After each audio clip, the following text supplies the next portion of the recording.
It's Brogan and Lauren. Hi, everyone. Two girls, one ticket. Welcome back.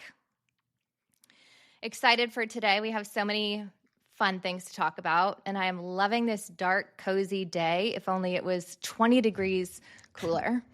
I know it's still like 100 degrees out and humid, so it gives that winter theme. Yeah, I'm not going back on it. I've got my Starbucks holiday cup. I am not a Starbucks drinker, but this is my favorite time of year for Starbucks because of their festive cups, and I'm so disappointed. This red cup looks like it belongs in a airport lounge, maybe. It is really disappointing, but have you seen those little bear cups that they're really pushing? Those are really cute, actually. I will say that, but then you have to be like a diehard Starbucks drinker to buy one of those, and I am not. I just wanted a little bit of like festiveness in my hand and bring in the spirit of the time of year, and it's not hitting it this time. Do you get like the triple creme brulee winter peppermint drink? Oh, no. And I've never had a pumpkin spice latte or anything that people drink in my life. I'm just a straight up Pike's Place with half and half. So yeah, I'm just strong order. How do you get the blonde roast? That'll energize you. Jeez. Oh no, I've never tried it. I stick to my Pike, but let's start with some good news. A little recap of our NFL picks last week. Let's give it up. We absolutely annihilated it. We were 12-3. Definitely, if you were listening, you should have placed your bets. Come on. We gave you the ticket. Would have been winners. Slam dunk. 12-3. Holy shit! Look at us go. I know, and there were some upsets in there that we picked. So yeah. Love it. Great games. We'll get to those later. A lot to talk about today. We're going to talk about Callaway selling their stake in Topgolf, who is headed to the National Women's Soccer League finals this weekend, global beauty brands tapping into women's athletes, NFL college football updates per usual, NBA, more drama, more trends, and of course, our weekly picks. Which we kill at. Yes. We're going to start with another question like we did last week. What do you look at when you look at somebody to see if they're in shape? Like if you just look at a guy that's walking by and you want to, see if they're in shape, what part of the body do you look at? Are we talking about guys or are we talking about women? In general, I guess. I think it'd probably be the same. Yeah. I usually look at abs just because I think they're the hardest to tone, and a lot of people aren't walking around though with their shirt off, so that can that can kind of be tough to tell. So I think arms as well, just seeing if you're having that toned physique. But I don't know. Sometimes if you get too muscular, too veiny, it starts to look a little masculine for women. In California, I guess you probably saw more people with their shirts off to judge abs. Maybe that's true. Where everybody comes from for you. Everybody walks around in their board shorts and their flip flops. So yeah, I think that's a lot more universal over there. Time put in at the beach as well. Well, mine is legs. I think if somebody has nice legs, you can have a little bit of a chubby stomach, but legs for sure. I think they're exactly. But nice legs, and then I usually look at arms and hands. That's my your hands. No, hands. Like people's hands. Like I think hands really tell a lot about somebody. You could tell how old they are. I don't know if you can get them that, muscular. But you don't want to. No. That's true. I guess that's probably a little bit off. Cankles, Lauren, nice hands are important. Yeah, cankles first. First and foremost, no cankles. But we right now, toned calves. Exactly, toned calves, strong quads. But right now, I guess we are entering the arms era, and biceps are apparently the new abs. Ooh, gotta get those curls in. Having toned biceps, sculpted shoulders, toned triceps have become the biggest indicator of fitness these days. Dua Lipa, Jennifer Aniston have chimed in on that. Lots of personal trainers say that's where the money is, and that's the most requested part that they're getting from clients. Time Magazine over the summer had an article that said arms were the status symbol of the summer, and I think it's, especially for women, it goes kind of what you were saying about abs. Abs are traditionally very hard to sculpt. Usually the top 4 are the easiest. The bottom 2 are the hardest to get a full-on six-pack. Exactly. But arms they're very hard to sculpt. But they're... Sorry to cut you off, but sometimes I think the arms, they are very hard to sculpt, but it also gives a lot of anorexic looking arms for women. Do you know what I'm saying? They look too skinny. No, I agree. And they're fine line. Very fine line. And the arms are highly visible. I mean, for the most part, people wear short sleeves or sleeveless, especially for events. Now they're serving as a symbolic marker of fitness and strength. And there is a cultural shift from thinness, more of an anorexic, not toned look, to a strength and empowerment stance where building muscle is more important than just losing fat. That's definitely a shift. It's a good shift. I think I like being it. in shape is not bad. Don't be fat. And now I'm going to be conscious about my arms. Another trend we're seeing that I am loving is men's bags and luggage. How do you feel about that? I do. I don't know. I think it's a little metro, a little girly. I think save it for the women. I see men athletes that are just wearing their like cross bag, and I'm like, oh, you look so unmasculine. I should probably preface that with the kind of bag and the style of bag, because I agree with that. Sometimes you see these athletes rolling into with their game day look, whatever, and they look like they're carrying these loud bags, kind of the traditional monogram, and it looks like they're taking their like Hot Wheels lunchbox to lunch in third grade. Like, it's terrible. Like, I totally agree with you on that. It's like, who's your stylist? Or these fanny packs with, again, like the Gucci monogram or the Louis Vuitton, like, absolutely not. I totally am against that and not on this trend, but more of the understated, quiet luxury. So many soccer players right now are carrying these oversized Hermes Birkins and have been for a while. It just kind of seems like it's popping up more and more now. But Messi, David Beckham has carried them, has been known to, Ronaldo. They're so good looking. And to me, that's just a whole nother level than what you're saying, kind of the tacky. I'm just thinking, when you say men with bags, I'm like, oh my God, those crossbodies. Like, no. I'm totally in line with that. So Pharrell is Louis Vuitton's creative director, and he's designed a new line of men's bags that just came out, super chic. The Steamer 30. That'll get you going. That's a hell of a name. Yes. So it was actually a bag that was back to the 1900s, and it was created as a foldable bag to fit in travel trunks, and since has been reimagined, softer, more contemporary. And they're so good looking. Kind of has an Hermes type look, but on a smaller scale than some of the oversized ones that the soccer players are carrying, but just beautifully done. And then he also created a smaller little hobo bag as well. It's just very simple, great materials, very understated. It's, again, not the traditional monogram, bold, in-your-face logo. And to me, it is just tasteful. Like, you have to be, I guess, to your point, it kind of takes away from like a manly man carrying a bag. But to me, if it's done well and the outfit and put together, to me, it looks like you're so into your masculinity or whatever, your style, that I think it looks great. Would you consider Pharrell masculine? No, I wouldn't. I wouldn't, but he has swag, and he knows style. Fair. And he can put things together. So again, it can go either way. Like, either you're super into style and fashion, you're trying to make a statement, and that's great, or you're just a manly man that is okay with, like we even talked about last week, wearing a bracelet or carrying these bags. Yeah. And I think it's really shows confidence, and I really like it. No, that's fair. Something sleek about a man that's just wearing a strong suit and a simple duffel, like that's yes, that's hot. I agree. You can get behind that. Have you ever been to Topgolf? Yes, I have. They need to get. How do you rate clubs. your experience? Better clubs. Yeah. I think I'm decent at golf, but then when I step up to Topgolf, I'm like, I should have brought my own clubs. Blame it on the clubs. It's not me at all. Could not be me. I actually think it's super fun. I usually go when I visit my grandparents in Scottsdale. We go to the one in Arizona, and it's a fun experience. They obviously are a bit older, so they kind of just sit and order, the bar food, snacks, and they've got TVs as well to watch football. But overall, I have a pleasant experience at Topgolf. I think so too, and same as me. I've only been 2 or 3 times, and it has only been here in Austin, but it's always when family has been in town, younger cousins, just something, fun to do that everyone can, have fun with. It's not serious. But yeah, I think the venues are great. It's clean. Interesting model. I mean, they've blown up like crazy. They're all around the world now. And in bigger cities, I think it's so cool to see them, how they put them kind of more inner city, just not needing as much space. And I think that they're very popular. Well, they just put one in Well, I guess not just, maybe like a few years ago or so, they put one in LA, and the Arizona one's like a double decker. The one in LA, they did like a quadruple decker. I was like, holy shit, that's huge. You just see them popping up all over. Callaway has agreed to sell 60% of its stake in Topgolf to Leonard Green and partners who are out of LA.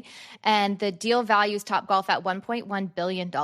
That's crazy. Callaway will profit about $770 million from the deal, which is expected to close at the beginning of 2026. Callaway, obviously an established golf brand. They just plan to focus back to their core golf equipment, apparel, balls, clubs, rather than the entertainment venue model. Which is kind of interesting, but yeah, keep it simple and stick to what they know. I guess they ran into scaling and profitability challenges relative to what the expectations were originally. They grew so much, and I think it has been profitable overall, obviously, if it's valued at that. But at some point, kind of where do you go from there? I also think with these golf brands as well, I mean, Callaway, that's a staple golf brand. When you get into different things, it takes away from the simplicity of it. Definitely. Global beauty brands are diving into women's sports. Fastest growing new investors. In 2023, global beauty sales reached $446 billion, while revenue from women's sports are projected to hit $2.35 billion in 2025. Those are staggering numbers. That's crazy. Yeah, definitely go where the money is. Always follow the money. However, I mean, okay, these beauty brands though, I don't know, growing up, millennials, I don't think we were putting on so many serums and lotions and red light theory, and I don't even know all these different things that they're really trying to push. They're making bazillion dollars off of that. I wasn't growing up doing that. Were you? At all. And I think the same thing. I'm like, first of all, how do these young children, I'm talking about elementary school, not even middle school, high school. Elementary, they start with these skincare routines. And I'm thinking, like a 10-step I was routine. lucky if I like washed my face or like put lotion on and like, let alone put sunscreen on. Like, I have no idea how it got to be such a thing where it starts so young and they're so into it. And obviously it's important. I mean, they're doing something well with their marketing. So going into sports, they're continuing to expand. So good for them. Exactly. So that's the whole premise of it, is they're trying to reach the younger audiences and redefine, beauty through confidence and authenticity. And I do think it's the perfect way to reach girls. And I do think that more and more athletes are wearing makeup during competition, and beauty is becoming more of a thing. I love it. And that didn't used to be the case at all. Like, if you wore mascara, people looked at you like, what are you wearing? Like, you get dressed up to go play, like you're going to go sweat, and now it's like part of it is your personal brand is based on your beauty, your appearance, the jewelry you're wearing, how put together you are on the court, the field, wherever you may be playing. I mean, look good, play better.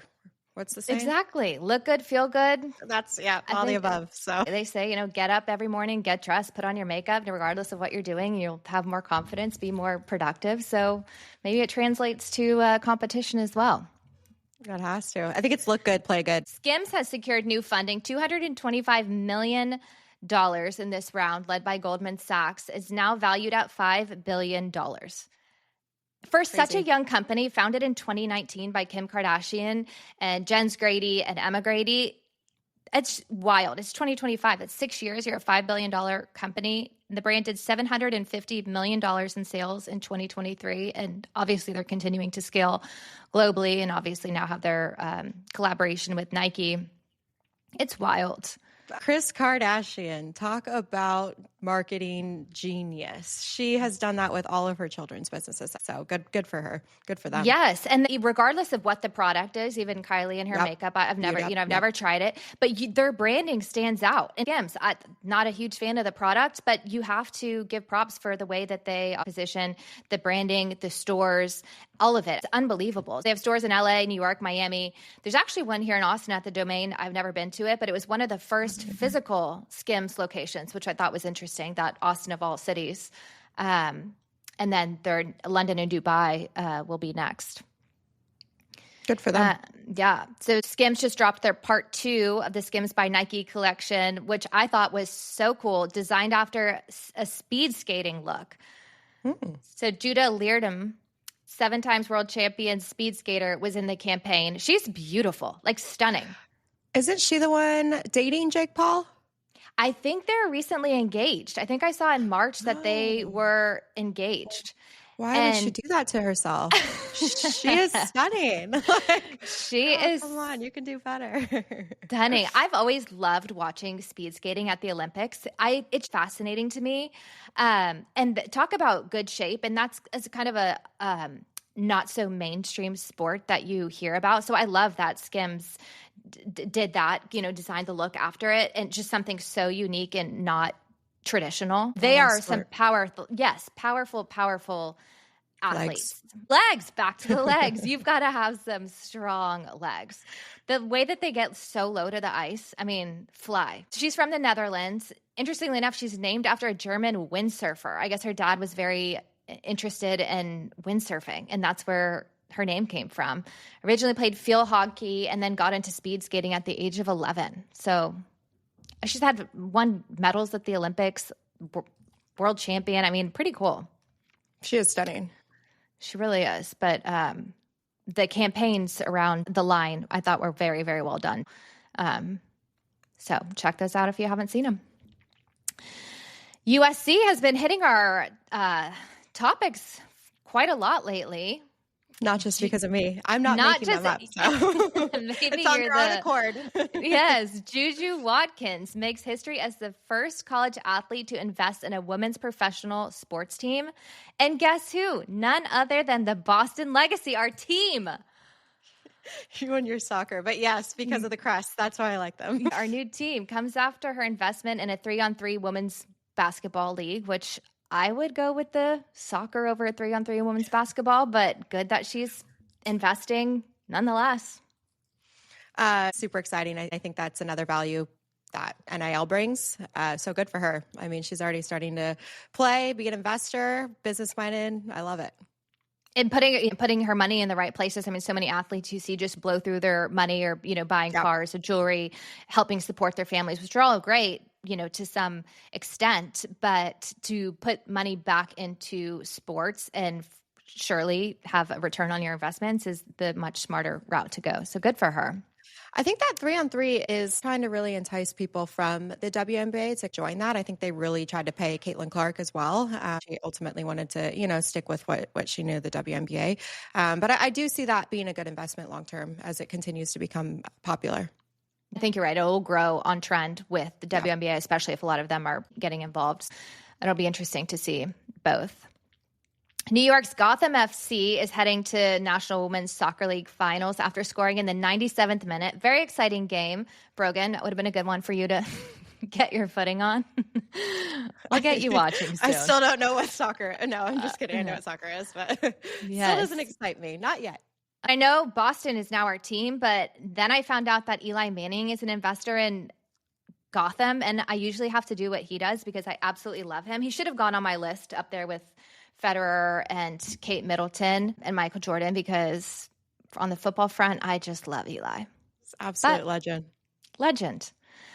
The Washington Spirit defeated Portland 2-0, and they will be facing Gotham in the finals. It was a sold-out crowd at Audi Field with almost 20,000 fans in attendance. Am I the only one that gets confused with Washington sports being D.C. and not Washington State?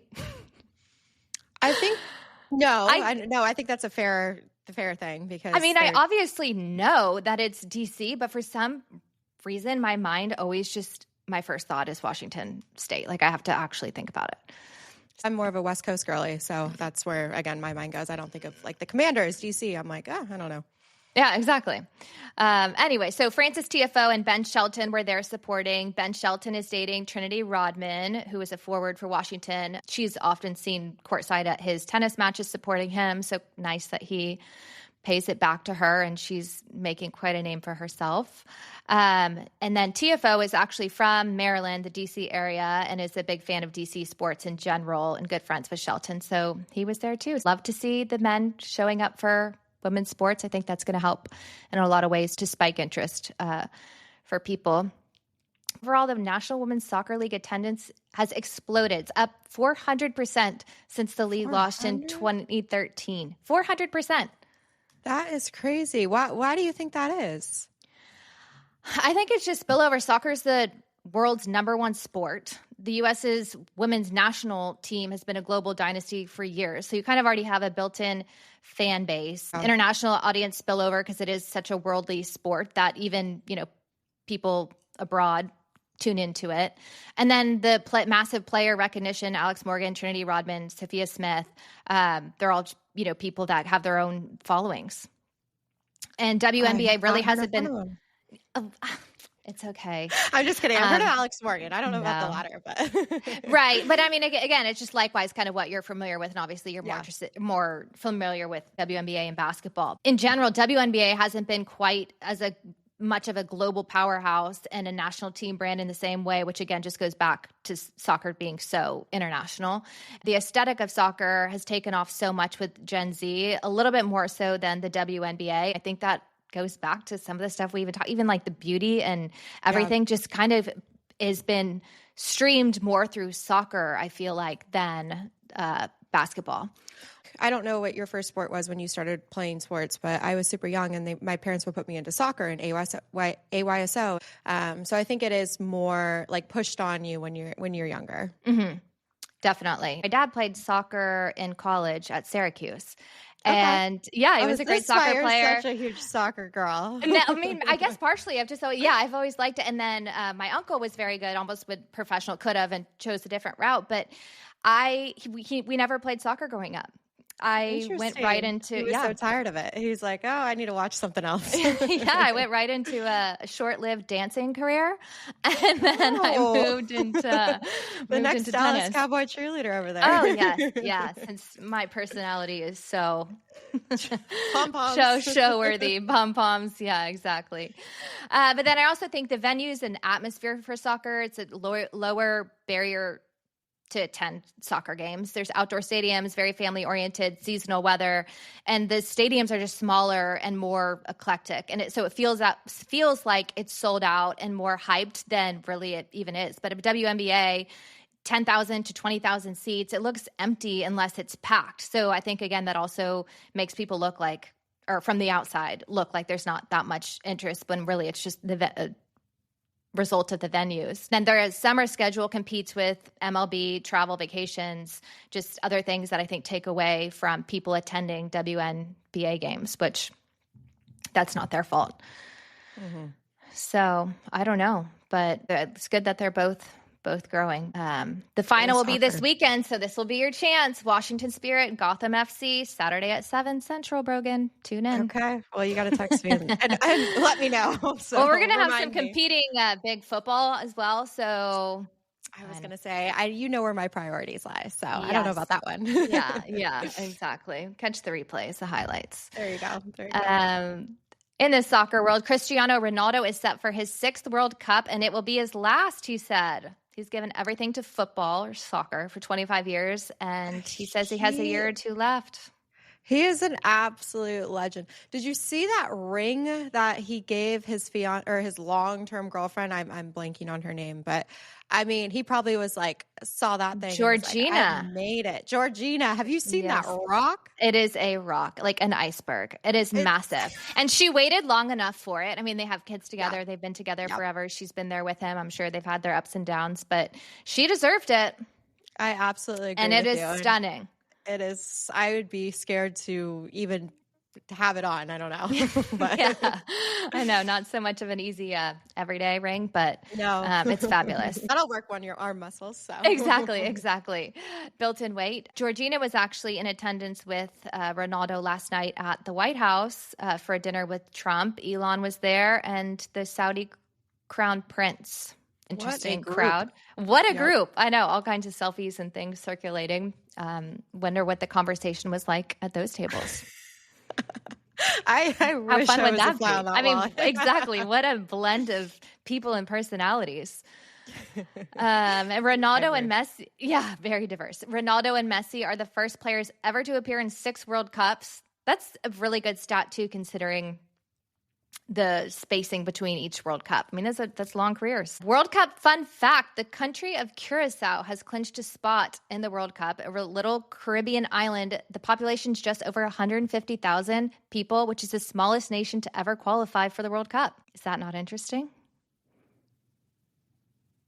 the Caribbean. I don't even know where that is, but yeah, Curacao. It's just like the tiniest little island. Yeah, and I was trying to figure out what you said. I was like, whoa.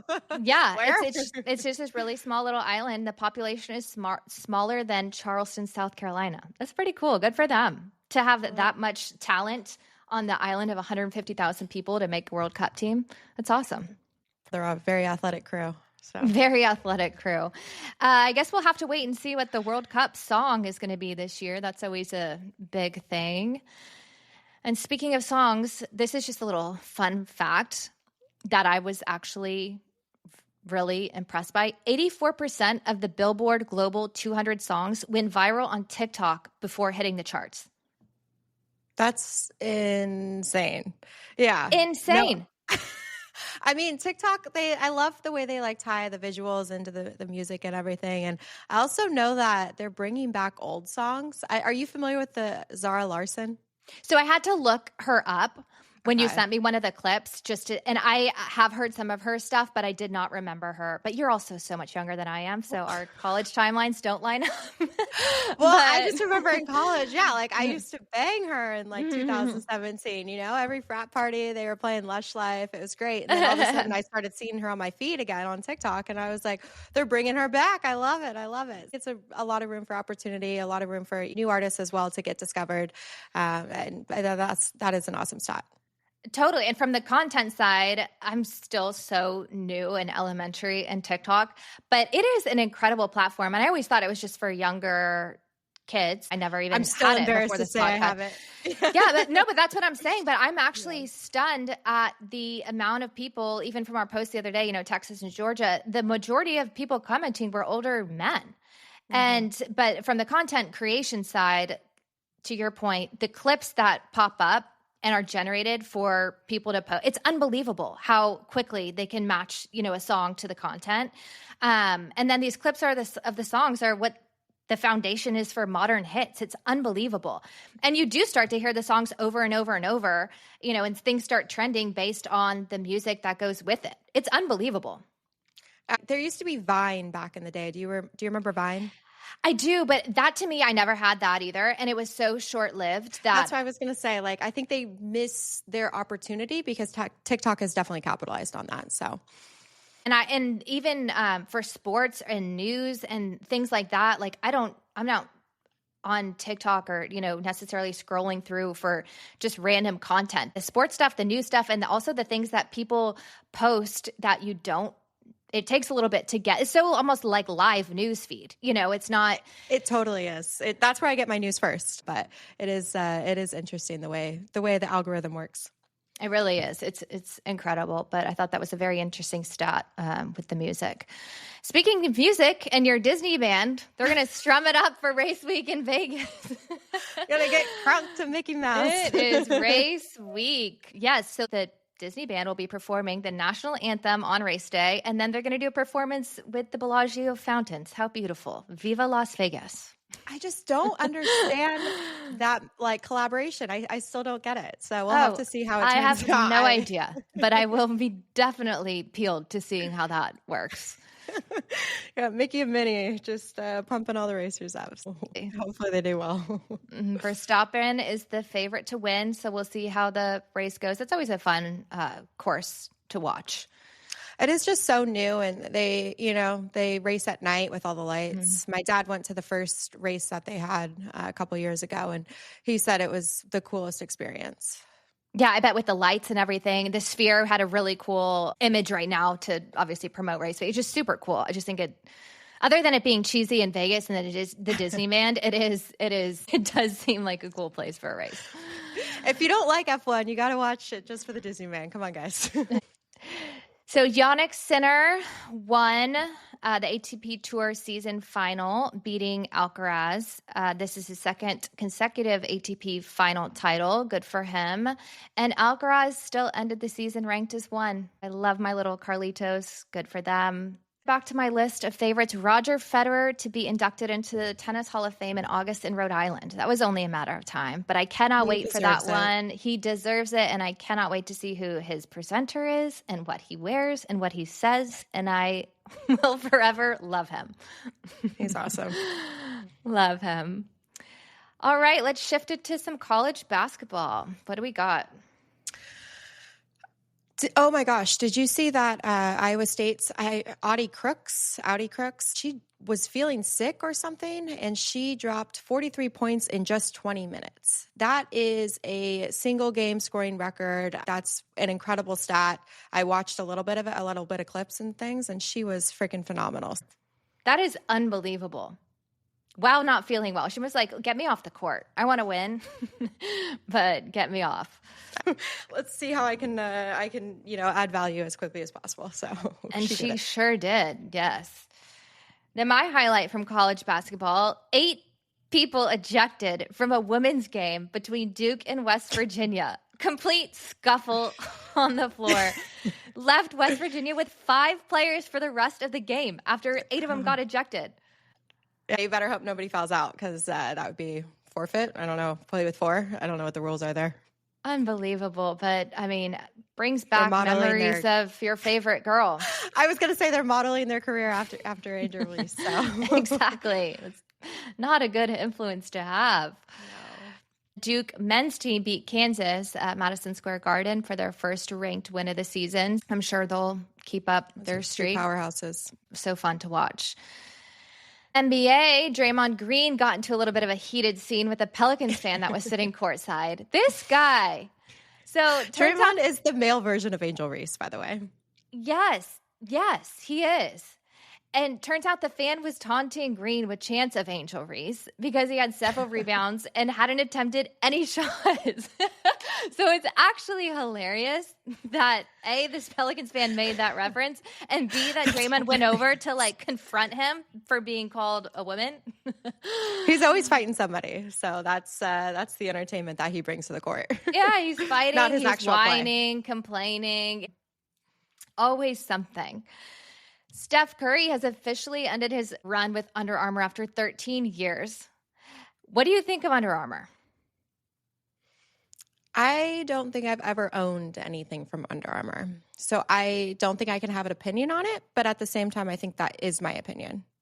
That 100%. I have would never own Under Armour. And I have never even considered it as an elite or good brand. I mean, to me, it always just stuck out as a brand that should have never made it out of a outlet mall. It's kind of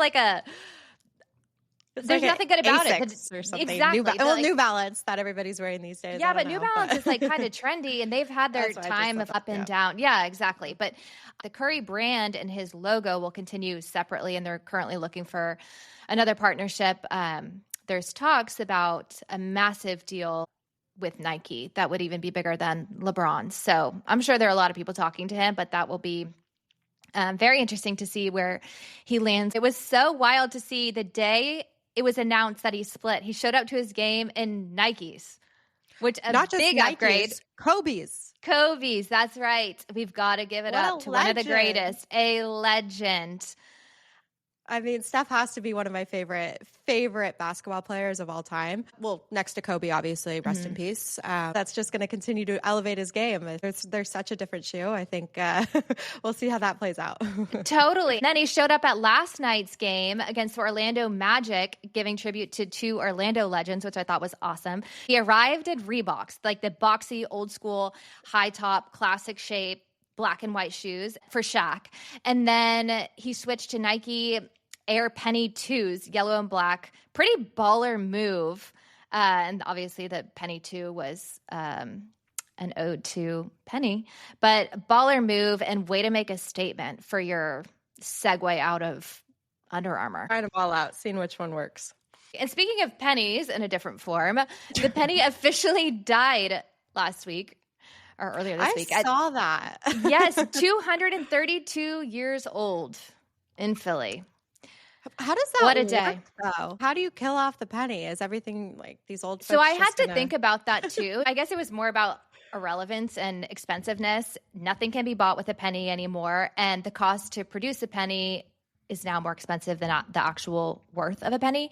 But my first mind went what if something's $11.23? And then I'm like, okay, you're an idiot, Lauren, because exactly. So I think that's also already an option in a lot of places if you want to round up or round down. But usually that's if you're playing with a credit card or something and wants to be for charity. So maybe that'll just get more prevalent when paying with cash and change. But the other thing is there's still going to be so many pennies in circulation.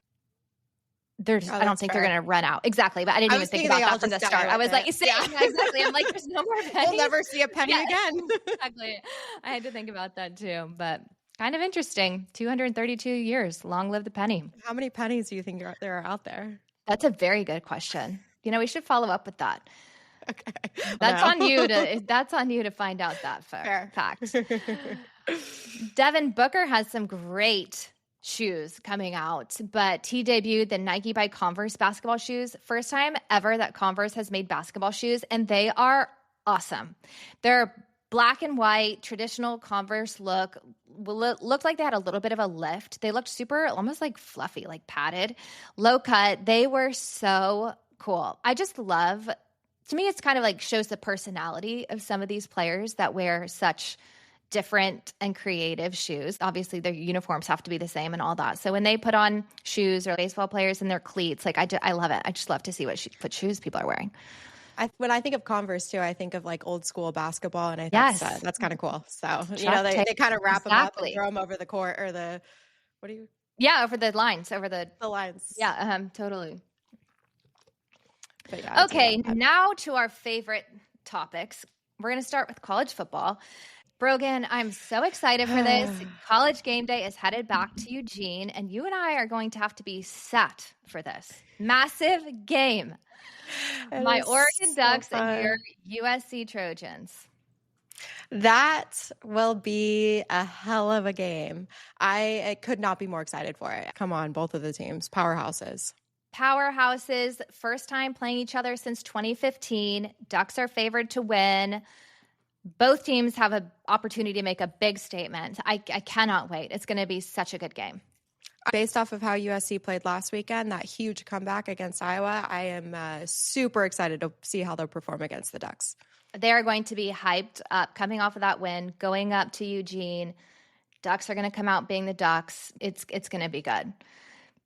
University of North Texas, another Texas team, has made its rank in the AP top 25 for the first time since 1959. I love to see that. I love to see these smaller schools that don't have the money in the athletic programs, don't have the NIL money that these big school has, just doing their job, getting it done, and raising the ranks.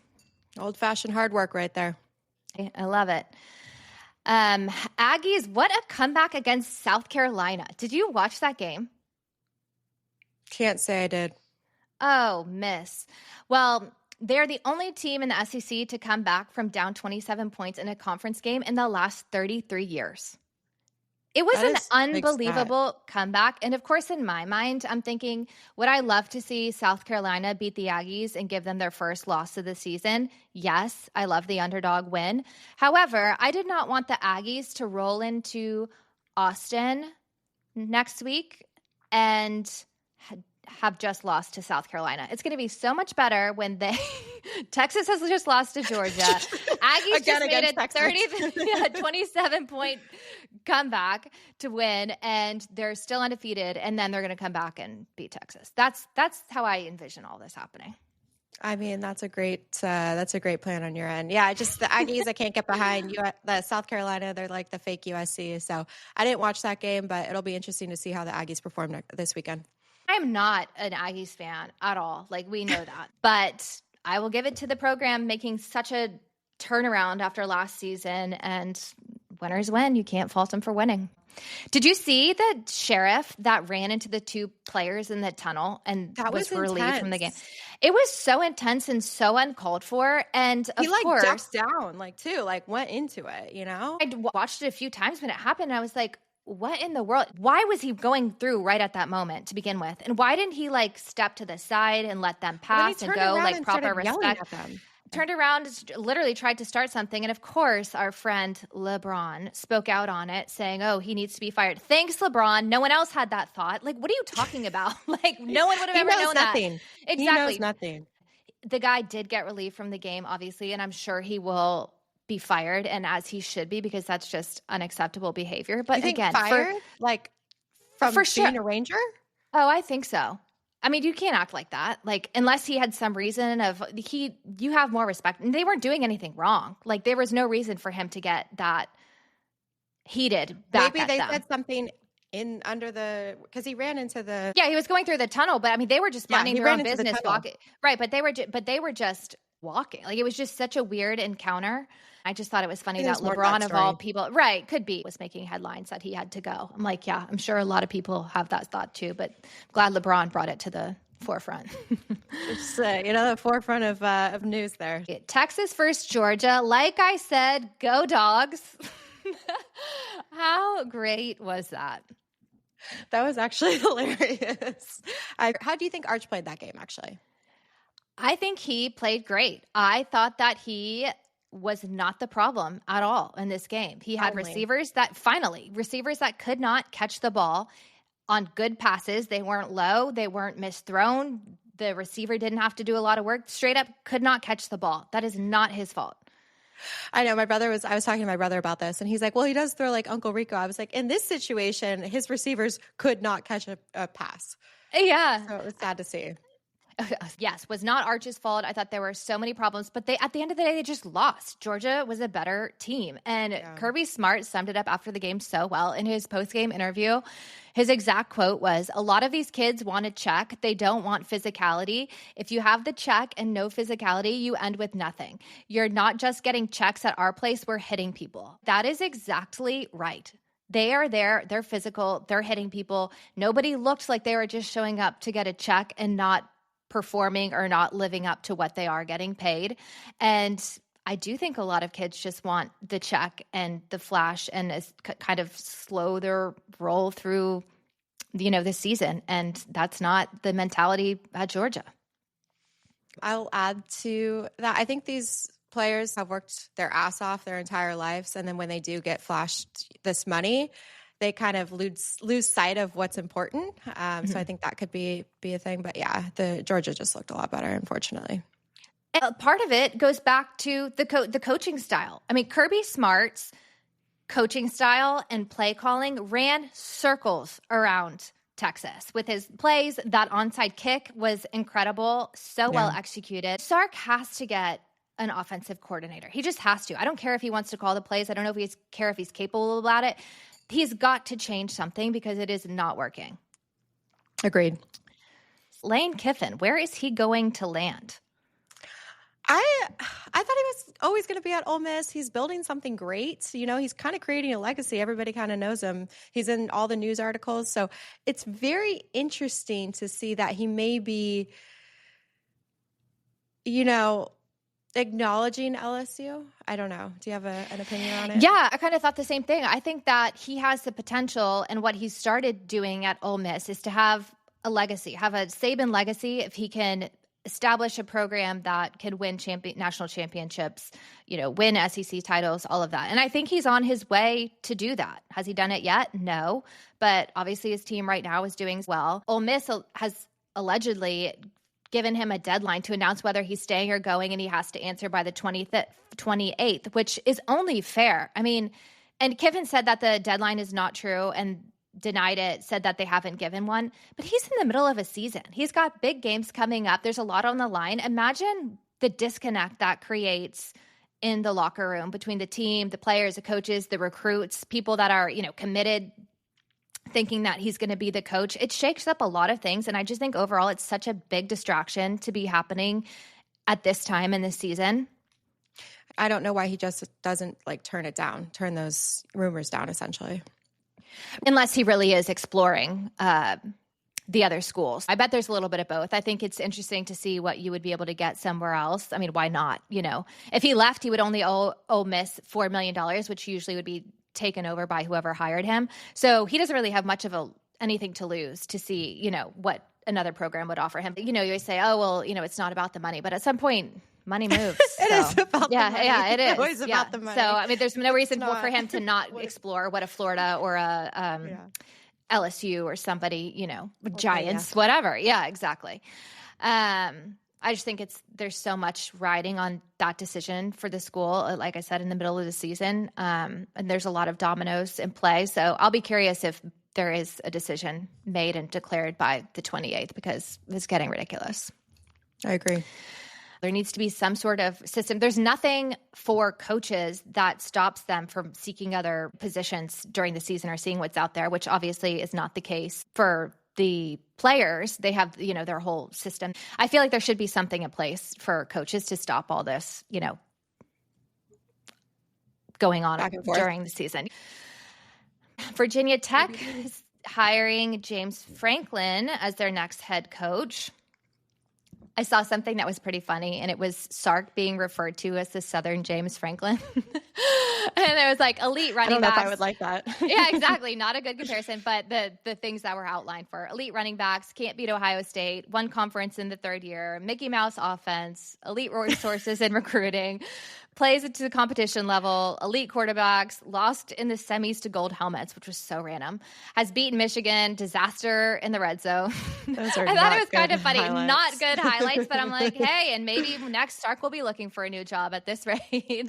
There's so much speculation on what is going on with him, and I'm sure you saw that Dolphins coach was thrown out there, meaning that he would take the Dolphins coaching position, and that there could be a mutual parting of ways between him and Texas at the end of the season. But also the Dolphins coach, Mike McDaniel's not even fired. That position's not even open. If he wins out the rest of the season or does well, he's not going anywhere. So no, unless Mike McDaniel wants to come to UT, Sark cannot go to the Dolphins. Edge of my seat. Get the popcorn out. NFL, speaking of Dolphins, beat the Commanders in Madrid. That was the first game held in Madrid. Unbelievable how they turned over that soccer stadium to a football stadium. The grass was pristine. It looked like such a cool... It did look pretty neat. It was beautiful. Unfortunately for the Commanders, they missed a kick to win with 10 seconds left. I was shocked that they missed that kick. And then Dolphins ended up winning in overtime. So again, cheering on Mike McDaniel. He needed another win. As I said last week, I just don't love these international games. I mean, and also these teams coming off an international game, they have like a bye week because they're all messed up. Time zones are different. They got fatigue. I'm not a big proponent of them, but it does expose us to kind of different, football. Now the Europeans are kind of interested into it, but wasn't the stadium just filled with Americans, or who actually attended that game? So the game itself generated 150 million euros for Madrid. I mean, that's a lot of money. So it seemed like good feedback as far as international games go. Roger Goodell said he was certain that there'd be another NFL game there, and just how world-class the stadium was, and maybe even the best stadium in the world. But the total attendance at the game was a little over 78,000 fans, and about 42,000 of those were international visitors, and mainly from the U.S. So very interesting. So there was a U.S. fan that I heard being interviewed, and he said that was actually on TikTok, that he had been to NFL games all over the world, and went to the Brazil game, had been to others, Germany, and that this game in Madrid had the most U.S. fans that he had seen compared to any other game that he had been to. So I thought that was really interesting. Whether it was, the city, the stadium, what was it? I was going to say, do you think it's the location that people want to be like, oh, I want to go to Spain? I don't know. I mean, I would choose going to Spain over Brazil. So, I mean, it could be ease or, I thought that was really interesting. But then I also had seen a lot of different answers from European fans on why they're Dolphins fans. Like, they're actually Dolphins fans. And some of the answers were like, Gloria Estefan is my favorite singer. I visited Miami and I love the city. One guy was like, no relation to actually football. Literally nothing. It was like, I love the color of the jersey. This is the most beautiful jersey in NFL. Like, somebody was like, Dan Marino goes back to the old days in the Dolphins. Like, I'm a fan. I mean, the jersey was like astounding answer. Like, everyone loves the jersey and the aesthetic and the color, which I just thought was so funny. Some people were like, Tyreek Hill. Someone's like, oh, my favorite animal's a dolphin.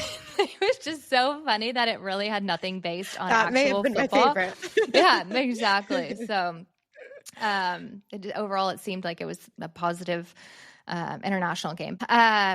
Chiefs lose in Denver to the Broncos. The Broncos continued their winning streak at home, lessened the Chiefs' chance of making the playoffs. Now there's a 55.4% chance that they make the playoffs as of today.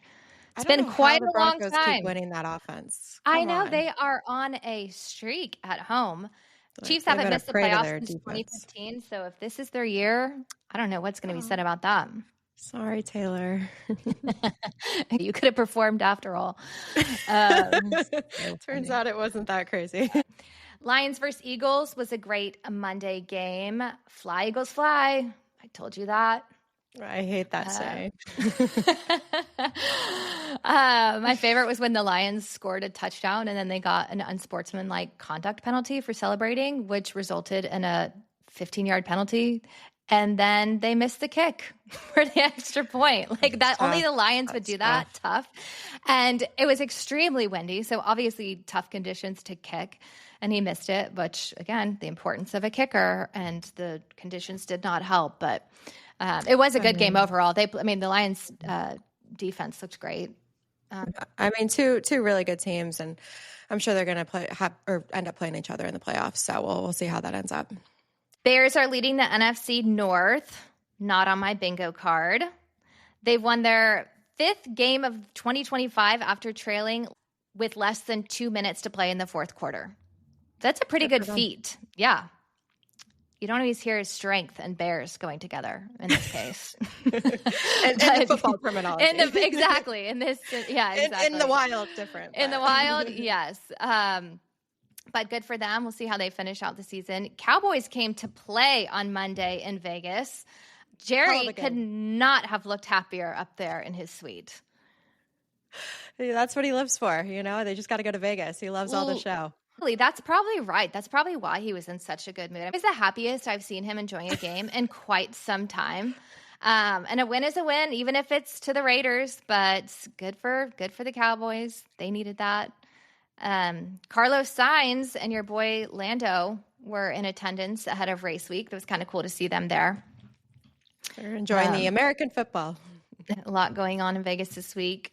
Post Malone confirmed that he's going to do the Dallas Cowboys halftime show on Thanksgiving Day. That's kind of a good one. Didn't Nelly just play in Vegas with them? They did all the bangers out. Exactly. Rap bangers. Jerry's Nelly. Like, woo. He's getting down.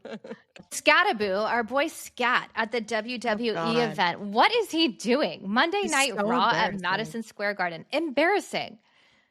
He was brawling with some of the fighters while injured. Obviously, I'm sure it was staged or whatever, but it wasn't the best look when you're injured. Quote after? Yeah. What did he say after that? He tried to justify it? Yeah, somebody came at him basically saying, like, what are you doing? And he posted to the haters that he's trying to make the most out of a bad situation and enjoying his life off the field and living his life outside the box since he's not playing right now. He's like, don't talk about me if you don't have anything nice to say.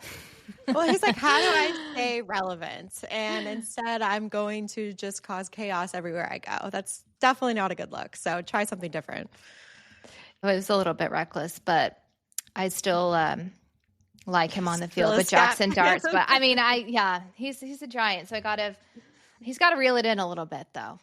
He's got to tone it down. He can't just be like the Johnny Knoxville of like football. Just going around creating chaos. Chaos wherever he goes, like the Tasmanian devil. All right, let's hear it. Our weekly picks. Yes. Everybody get their pocketbook or their wallets out. We're about to bet. Get your tickets out. All right. Bills versus Texans. Well, they're playing at Texas. Bills, they had a good game against the Bucs last week. Turns out they did freeze. Josh Allen went off. So I'm going to go They were just stunned. They were stunned. Yes. I'm still going to go Texans, though. Too funny. That was a good game. All right, go Texans. Colts and Chiefs. That's going to be a very fun game to watch. But at Chiefs, I'm going to go Chiefs. Oh, what about our girl on the sidelines? I don't know. I'm sorry. Chiefs are not going to want to lose after last week. No, they're fired up. Yeah. Seahawks versus Titans. Did you watch the Seahawks versus the Rams last week? Our boy Sam. I sure did. It was tough. Seahawks should have won. Sam made a few mistakes, but I'm still going to go Seahawks for this one because the Titans suck. Yes. Vikings versus Green Bay. I am going to go Green Bay. Vikings offense with JJ McCarthy is really just a continuously tough watch. It's a rough season for the Vikings. Mm-hmm. Jets versus Ravens. So the Jets offense is hard to watch. They don't throw on third down. Do you see that? They'll just kind of run it. Mm-hmm. They have no faith. But so I'm going to go Ravens. Right. Giants versus Lions. I'm going to go Lions. Oh, my Giants, but I agree. It's going to be Lions for sure. Steelers versus Bears. This is kind of a toss-up, but I think I'm going to go Steelers. Steelers are 1-12 all time in Chicago. They haven't won a regular season game in Chicago since 1995. Maybe it's the year to turn it around. So yeah, I know. Be a stat. Yes, exactly. We'll see. Let's see if they make that too. Patriots versus Bengals. I'm going to go Patriots. All right. Browns versus Raiders. Both teams are super tough to watch. It's probably going to be a low-scoring game, but I'm going to go Browns. Like it. Jags versus Cardinals. That'll be a close game for sure. I'm going to go pick the underdogs and say the Jags. Go Jags. Eagles versus Cowboys. You didn't want to say your fly, eagle, fly thing? Fly, Eagles, fly. I'm going to go Eagles for this one. The Cowboys just don't stand a chance. No. They don't.